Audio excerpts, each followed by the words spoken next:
Bonjour à tous, je m'appelle Anis Gessoum, j'ai fait l'ENP de 2015 à 2020, donc j'ai fait de l'électrotechnique et aujourd'hui je fais une thèse dans les machines électriques dans le domaine de l'automobile en France.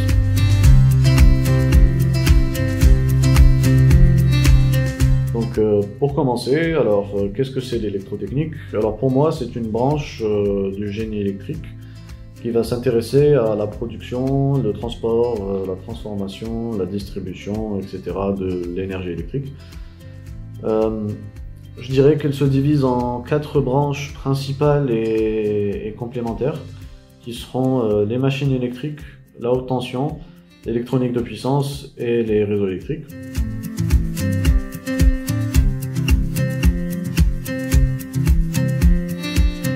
Quels sont les avantages et inconvénients de la formation à l'ENP? Alors je vais en citer 2 pour chacun.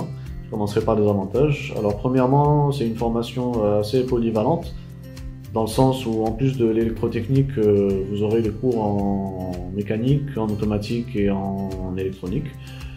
Et en plus de ce premier avantage, je dirais que la formation à l'ENP a une très bonne réputation, en tout cas en France et probablement ailleurs également. Alors maintenant, si je devais passer aux inconvénients, je dirais premièrement que la formation est peut-être un petit peu trop généraliste. Peut-être qu'une spécialisation pourrait être utile en dernière année par exemple.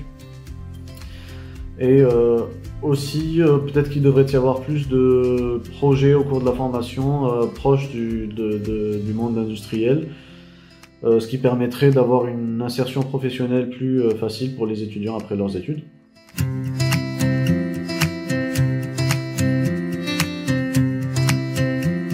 Alors, je sais qu'il y a beaucoup d'opportunités, en tout cas ici en France.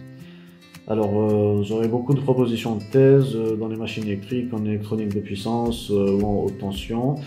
Ça dépendra également de vos études, du master que vous avez fait après éventuellement si vous êtes allé à l'étranger, ou alors du stage de fin d'études que vous avez fait si vous êtes directement, si vous avez fait directement une thèse après le stage.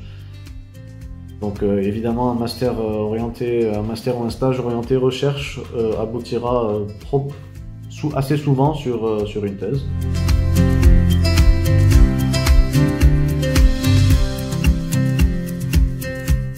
Il y en a beaucoup.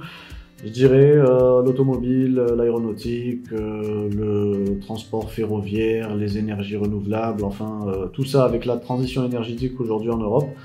Il y a beaucoup de domaines qui nécessitent des connaissances en génie électrique et du coup, avec une formation en électrotechnique, vous pourriez être sollicité dans pas mal de domaines, même d'autres, mis à part ceux que je viens de citer.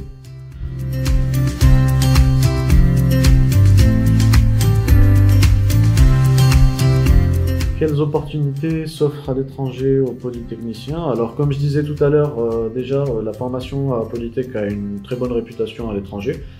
Donc ça offre déjà des opportunités d'études d'abord, parce que généralement vous devez faire on fait une année d'études ici ou plus. Avant de rentrer dans le monde du travail et plus rarement directement avec une insertion professionnelle. Il y a beaucoup d'opportunités à l'étranger, surtout dans le contexte actuel de la transition énergétique.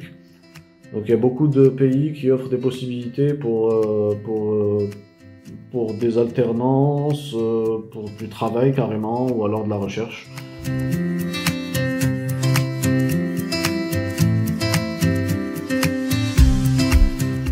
Aujourd'hui, je pense que la formation en électrotechnique a besoin d'être plus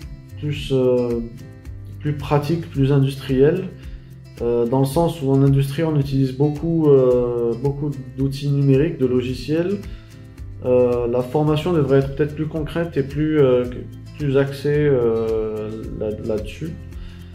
Parce qu'au final, l'étudiant a parfois un petit peu de mal à imaginer comment il va appliquer ce qu'il a appris au cours de sa formation dans son travail éventuellement. Et donc, même au niveau des cours et des exercices, peut-être que plus d'exemples concrets sur l'utilisation de l'électrotechnique en industrie seraient utiles pendant la formation. Voilà, je vous souhaite bon courage à tous dans vos études et dans votre choix de spécialité. Salut!